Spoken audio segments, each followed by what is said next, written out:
성도 여러분, 안녕하십니까? 행복한 안식일입니다. 오늘은 누가복음 21장 23절로 28절에 있는 말씀을 봉독하겠습니다. 그날에는 아이벤 자들과 젖먹이는 자들에게 화가 있으리니 이는 땅에 큰 환난과 이 백성에게 진노가 있겠음이로다. 저희가 칼날에 죽임을 당하며 모든 이방에 사로잡혀 가겠고 예루살렘은 이방인의 때가 차기까지 이방인들에게 밟히리라. 1월 성신에는 징조가 있겠고 땅에서는 민족들이 바다와 파도의 우는 소리를 인하여 혼란 중에 곤고하리라. 사람들이 세상에 임할 일을 생각하고 무서워하므로 기절하리니 이는 하늘의 권능들이 흔들리겠습니다. 그때 사람들이 인자가 구름을 타고 능력과 큰 영광으로 오는 것을 보리라. 이런 일이 되기를 시작하거든 일어나 머리를 들라. 너희 구속이 가까웠느니라 하시더라. 아멘. 오늘 안식일에는 이런 일이 되기를 시작하거든 이라는 제목으로 말씀을 전하기를 원합니다. 여러분, 벌써 코로나 바이러스로 교회가 문을 닫고 직장들이 문을 닫은 지 2주가 훨씬 넘어섰습니다. 이 기나긴 시간 동안 여러분들은 어떻게 지내셨습니까? 가정마다 가족들과 보내는 시간이 많아졌고 쳇바퀴처럼 바쁘게 돌아가던 삶이 잠시 멈추는 그런 느낌입니다. 거리에는 한산하여 차들은 거의 다니지 않지만 매 시간마다 사람들은 가족들끼리 산책을 나와서 걸어다니는 사람들이 눈에 많이 띕니다. 의료계에 종사하는 분들은 아마 훨씬 더 바빠졌고요. 더 높은 위험에도 불구하고 최전선에서 최선을 다하면서 일을 하지만 거의 많은 사람들은 그동안 바빴던 흐름에서 조금 여유로워졌음을 우리는 보게 됩니다. 그동안 여러분 매일 증가하는 이 환자들의 숫자를 보고 불안해하고 사셨습니까? 이러한 시절이 와서 수입이 줄고 움직이지 못해서 불평하고 사셨습니까? 시장에 물건이 없으면 어쩌나 해서 불안한 마음에 이것저것 시장을 보면서 바쁘게 보내셨습니까? 우리 성도들은 더욱더 기도하고 말씀과 가까이 하고 하루하루 건강함에 감사하고 사셨기를 바랍니다. 저희 가정은요, 이번 기회에 아이들과 함께 코로나 바이러스 19대 대쟁투 2020이라는 제목을 가지고 각자 각 시대의 대쟁투를 서로 읽고 매일 저녁에 토론하는 시간을 가지고 있습니다. 벌써 20과를 넘어가고 있는데요.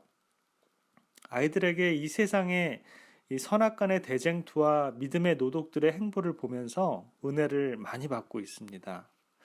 그리고 제가 들어보니까 토론토 교회 몇몇 성도님들이 이 시기에 말씀을 채워가고 은혜를 받고 기도하면서 하나님께 가까이 함을 느낄 때 참 감사하다는 생각을 많이 하고 있습니다. 여러분 혹시 이 코로나가 지금 당장 끝나기를 기도하고 계십니까? 성경을 유심히 살펴보면 성경에 나오는 믿음의 노독들은요, 공통점이 있는데 그분들은 시련이 끝나기를 기도하지 않았다라는 겁니다. 오히려 자신이 처한 시련에서 이겨내고 주님과 동행하기를 기도했고요. 시련을 믿음으로 통과했습니다. 사무엘하 24장에 보면 다윗이 하나님을 신뢰하지 않고 인간적인 욕심으로 요압을 시켜서 인구 조사를 했을 때 그는 스스로 깨닫습니다. 아, 내가 잘못했구나. 바로 그 부분이 사무엘하 24장 10절인데요. 다윗이 인구수를 조사한 후에 그 마음에 자책하고 여호와께 아뢰되 내가 이 일 행함으로 큰 죄를 범하였나이다. 여호와여 이제 간구하옵나니 종의 죄를 사하여 주옵소서. 내가 심히 미련하게 행하였나이다 하니라. 참 정직하지요. 본인이 잘못한 거 스스로 깨닫고 하나님께 회개하는 그러한 모습. 참 성실한 모범생의 그런 모습입니다. 아마 저 같으면 하나님께 이렇게 기도했을 것 같아요. 하나님, 제가 잘못했습니다. 제가 하나님 싫어하는 일을 했네요. 하나님, 벌 내리시기 전에 제가 회개를 합니다. 그러니 제발 용서해 주시고 아프거나 힘들거나 고통스러운 심판은 제발 내려주지 않았으면 좋겠습니다. 그냥 이번에도 무사히 그냥 좀 지나가게 해주세요. 라고요. 그런데 하나님께서는 선지자 갓을 통해서 다윗에게 심판을 내리십니다. 이 심판도 그냥 심판이 아니라 객관식 심판이에요. 그래서 선택을 줍니다. 세 개의 심판 중에 하나를 고르라고 이렇게 다윗에게 하나님께서는 심판을 고르라는 그런 심판을 주는데요. 하나는 땅에 7년의 기근이 이르는 심판이고요. 다른 하나는 왕이 대적에게 석 달을 도망하는 그러한 심판이고요. 마지막 심판은 3일 동안 온 이스라엘 지역에 온역이 내리는 그러한 심판입니다. 진실로 회개한 다윗 왕은 하나님의 손에서 심판을 당하기로 선택을 합니다. 그래서 3번을 택합니다. 3일 동안 온역을 당하는 그러한 심판이죠. 이 부분에서 다윗은 그 심판을 피하게 해달라고 기도하거나 그 심판을 멈춰달라고 기도하지 않고 오히려 자신의 죄를 회개하며 그 심판을 본인에게 돌려달라고 탄원을 합니다. 아마 이러한 심판을 통해서 사랑하는 자신의 백성들이 그 시험을 이겨내도록 기도했을 듯합니다. 믿음의 다른 노독 요셉도 자신이 형들에게 팔려서 애굽의 장사꾼들에게 팔려갈 때도 요셉은 이것을 멈춰달라고 기도하지 않고 이 시험을 통과하여서 주님과 오히려 동행하면서 그 높은 국무총리 자리까지 이르는 것을 우리는 보게 됩니다. 다니엘서의 그 다니엘과 세 친구들의 모습은 어떻습니까? 다니엘 3장에 다니엘의 친구들이 우상에게 절하지 않았을 때 그들은 풀무불에 던져져야 했습니다. 그러나 다니엘의 친구들은 풀무불에 던져지지 않기를 기도하지 않고 그리 아니하실지라도 왕이여 우리가 섬기는 우리 하나님이 우리를 극렬히 타는 풀무 가운데서 건져내시겠다라고 하면서 오히려 느부갓네살 왕에게 하나님을 소개하기도 합니다. 그리고 다니엘은 다니엘서 6장에서 왕 위에 다른 신들에게 기도하지 못한다는 법령이 내려졌을 때에도 그는 하나님께 이 법령이 통과하지 못하도록 기도하지 않았습니다. 오히려 기도할 때마다 창문을 활짝 열고 온 세상이 보는 것을 두려워하지 않고 시험을 믿음으로 통과했습니다. 그 무엇도 다니엘을 하나님과의 소통 시간을 멈출 수 없었다는 것입니다. 예수님은 어떻습니까? 예수님도 광야에서 사단에게 시험을 받으셨을 때 시험을 멈춰달라고 기도하지 않으셨습니다. 오히려 성령에 이끌려서 광야로 가서 시험을 받으셨고 우리에게 말씀으로 시험을 이기는 그런 완전한 모본을 저와 여러분들에게 보여주셨습니다. 성경에는 그렇게 믿음으로 승리한 사람들만 나오지는 않지요. 그런가 하면 하나님의 큰 능력을 받고도 믿음대로 하지 않았던 성경의 인물들도 많이 볼 수 있습니다.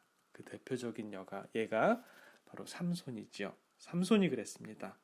나실인으로 그의 머리에 힘과 능력을 하나님께서 주셨는데도 불구하고 영적으로 끼어있지 못하고 이방 여인의 달콤한 유혹에 그의 비밀을 말해버리고 육적으로 끼어있지 못하고 잠들어 있을 때 그가 머리가 잘리워졌습니다.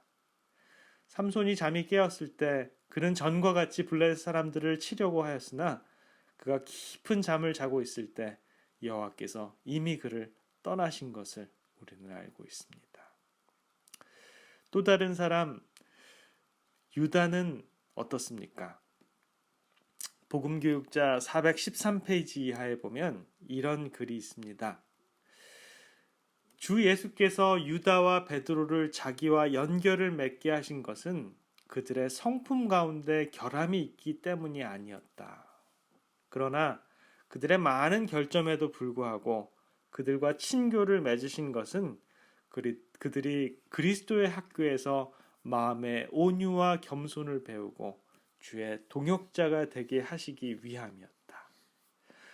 그러므로 그들이 만일 이 기회를 이용하여 배우고자 하고 자기의 결점을 알고자 하였다면, 그리고 순결한 모본을 따라 그리스도께서 바라시는 인물이 되고자 하였다면 그들은 교회의 큰 축복이 되었을 것이다.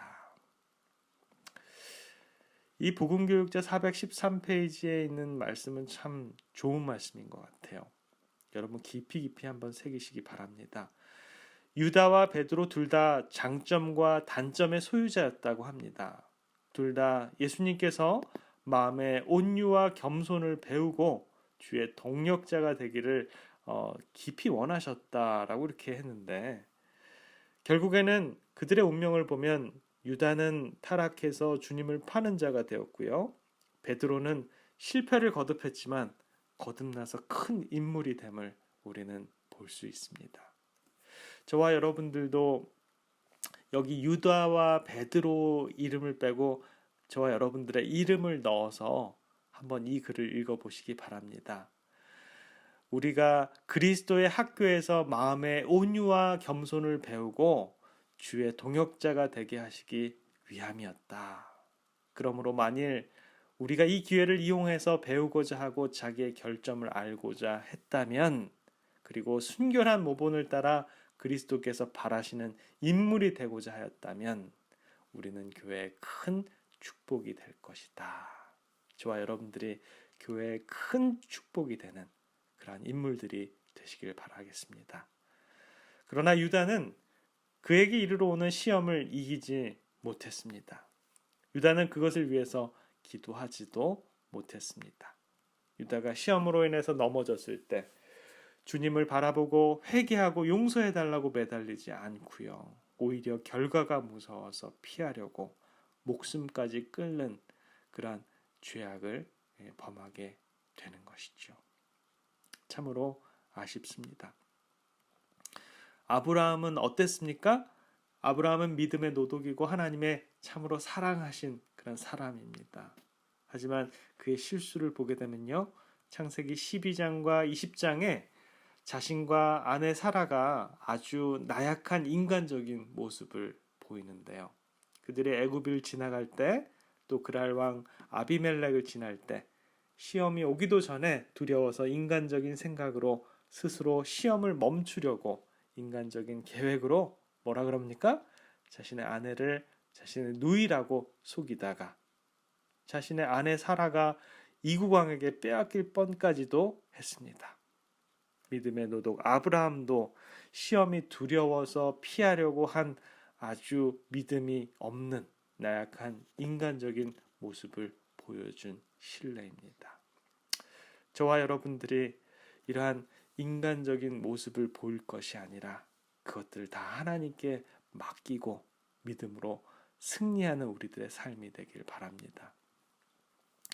옛날에 쇠누스 왕의 아틀란타라는 딸이 있었습니다.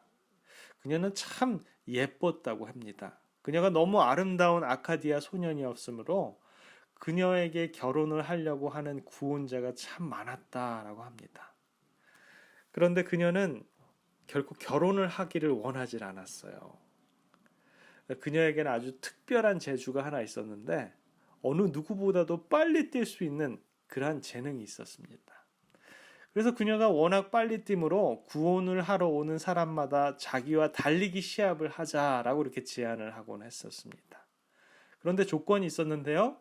만약에 그녀보다 달리기를 더 빨리 뛴다면 그녀와 결혼을 해줄 것이고요. 그렇지 않으면 그녀가 투창을 들고 그 상대편 남자를 죽이겠다라는 겁니다. 그래서 이 여인에게 구원을 하려면 목숨을 걸고 달리기를 잘해야 된다라는 것이죠. 그런데 어느 날 히포메네스라는 청년이 구원을 하러 왔습니다. 그리고 이 여인과 달리기를 하게 되었습니다. 그런데 이 히포메네스라는 청년은 그냥 달리기를 하지 않고요. 그는 황금사가 3개를 준비하고 그것을 들고 달렸습니다. 히포메네스가 사력을 다해서 달리다가 아틀란타가 가까이 오면 반짝이는 황금사가 하나씩을 떨어뜨리곤 했습니다. 그래서 그녀는 그 황금사과가 발밑으로 떨어질 때마다 허리를 굽혀서 그것을 줍다가 그만 히포메네스에게 지고 말았습니다. 그래서 이 둘이 결혼을 했다라는 그런 이야기인데요. 이 이야기를 통해서 우리들에게 아주 영적인 교훈을 주는 것이 있습니다. 우리의 인생의 여정에서 신앙의 경주를 할 때 우리가 정복하려는 유혹자는 우리를 유혹하는 황금 사과를 던질 때가 있다라는 것입니다. 때로는 권력으로, 때로는 지위로, 때로는 돈과 명예로 황금 사과를 던질 때 우리는 과연 그것을 뿌리칠 수 있는 그러한 믿음이 있냐는 것입니다. 혹은 그렇게 좋게 보이지 않는 황금 사과도 있다라는 것입니다. 때로는 극심한 이별과 극심한 아픔과 슬픔과 고통의 사과를 던질 때 그러한 환난을 통해서도 우리는 우리의 목적과 방향을 잃지 않고 꿋꿋이 걸어갈 수 있냐는 것입니다.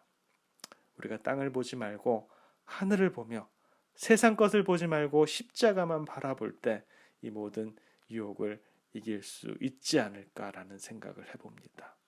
여러분, 우리가요 시험을 우리에게서 피해가게 해달라고 하는 기도하는 것은 쉽습니다. 하지만 이 시험이 우리에게 올 때 그 이길 수 있는 힘을 달라고 하는 기도를 하는 데는요 용기와 믿음이 필요합니다. 하지만 성도 여러분, 두려워하지 마십시오. 하나님께서는 우리와 함께 하십니다. 엘리야 선지자가 아합과 이사벨에게 쫓겨서 도망갔을 때 하나님께서는 까마귀를 통해서라도 그를 먹이시고 입히시는 분이 바로 우리 하나님이십니다.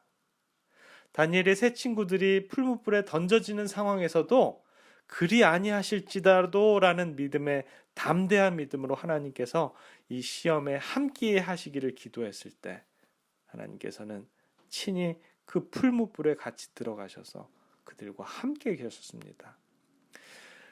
우리가 풀무불과 같은 시험을 당할 때도 우리 하나님께서는 지금 우리와 함께 풀무불에 들어가실 것입니다.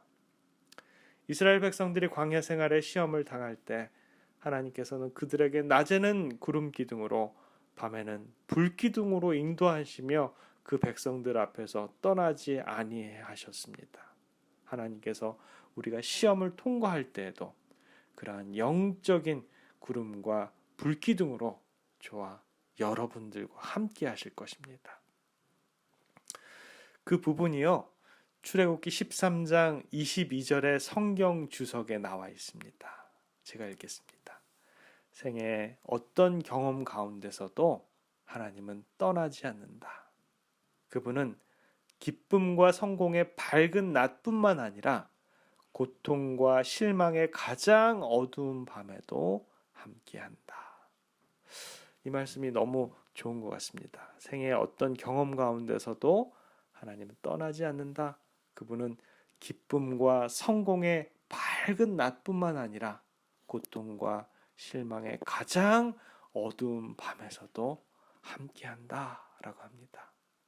저와 여러분들을 절대로 떠나지 않으시는 분, 우리가 기쁠 때나 슬플 때나 실망할 때나 고통받을 때나 언제나 저와 여러분들과 함께 하신다고 우리 하나님께서는 약속해 주셨습니다. 그것을 믿으시기 바랍니다. 누가복음 21장 28절에 이런 일이 되기를 시작하거든 일어나 머리를 들라 너희 구속이 가까웠느니라 하시더라. 사랑하는 성도 여러분, 우리 주위에 펼쳐지는 이러한 전염병, 온역을 볼 때 벌써 우리들에게 이러한 일들이 닥치는 것을 보게 됩니다. 이제는 우리의 자리에서 머리를 들 때입니다. 여러분, 이제는 우리가 우리의 믿음의 행보를 돌아볼 때입니다. 그리고 앞으로 다가올 더 큰 시험을 준비하시길 바랍니다. 코로나는 무섭고 위험한 질병이지만 우리에게 엄청난 자유의 시간을 준 귀중한 기회입니다. 그리고 마지막 시간이 가까웠으며 예수님을 만날 시간이 가까웠다는 반가운 소식이기도 합니다. 여러분, 코로나가 안 걸리기를 기도하고 계십니까? 당연히 그렇게 기도하고 조심하는 것도 참 중요합니다. 그러나 코로나 같은 영적인 시련이 와도 말씀으로 시련을 이겨낼 육적인, 영적인 힘을 달라고 저와 여러분들은 기도해야 할 때입니다. 그리고 시험이 올 때 믿음의 노독들처럼 말씀에 의지하여 주님의 신뢰하는 믿음을 강구할 그러한 때입니다. 이 시간, 이 많은 시간 동안 주님과 동행해야 할 시간들입니다. 그리고 깊이 우리의 자신을 되돌아보고 회개해야 할 시간입니다. 세상을 향해서 쌓아오던 욕심을 이제는 재정비하고 주님의 나라를 구해야 할 때가 바로 지금입니다. 여러분, 우리 말씀으로 돌아가십시다. 여러분, 우리는 이 마지막 시대에 살고 있다는 것을 정확히 느끼고 있고 하나님께서 우리로 이 코로나 사건으로 인해서 깨어나게 하시길 간절히 바라고 계십니다.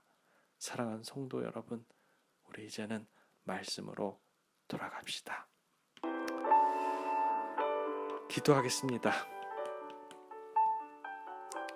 아버지 하나님, 예수님의 발자국 소리가 이제는 저희 앞으로 가까이 옴을 듣게 됩니다. 그리고 저희는 주님이 오신다라는 그 가슴 벅찬 소식 때문에 저희들의 마음이 참 기쁩니다. 앞으로 우리에게 당할 더 혹심한 시험들에 주님께서 저희와 함께 하실 것이며 구름과 불기둥으로 주의 백성들 앞에서 떠나지 아니하시리라는 말씀으로 인해서 저희들 참으로 감사합니다. 두려워 말라, 내가 너와 함께 함이니라. 내가 너를 굳세게 하리라. 참으로 나의 의로운 오른손으로 너를 붙들리라는 우리 하나님의 말씀으로 담대하게 시험을 만날 수 있도록 주님 인도하여 주시옵소서. 우리를 날마다의 생애 속에서 저희들과 함께 하시며 붙들어 주시는 우리 구주 예수 그리스도의 이름으로 간절히 기도합니다.